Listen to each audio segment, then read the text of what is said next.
দুপুরি রান্না ছিল হচ্ছে শোল মাছ দিয়ে আর হচ্ছে আলু দিয়ে উস্তে দিয়ে রান্না করেছি।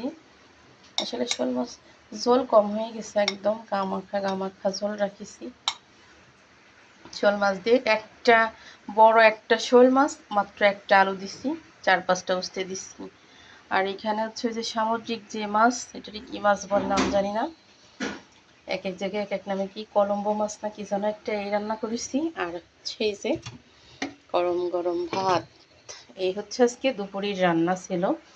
বৃষ্টিও ছিল কিন্তু বাইরে, এই হচ্ছে বাইরের ওয়েদার, বাইরে কিন্তু বৃষ্টি পড়তেছে। ওই যে উঠানে, আমাদের উঠানের সব ধান হয়ে গেছে, আর 5 পালা ধান আছে। 5 পালা ধান হলে বা উঠানের ধান শেষ হয়ে যাবে হচ্ছে লেবু গাছ, মালটা গাছ হয়েছে। পুরো উঠান আসলে বাইরে না গেলে দেখাতে পারবো না, অনেক বড় উঠান, আমাদের বাসাটা কিন্তু অনেক বড়। পেঁয়াজ রসুনের তাক, পেঁয়াজ রসুন গুলো দেখেন।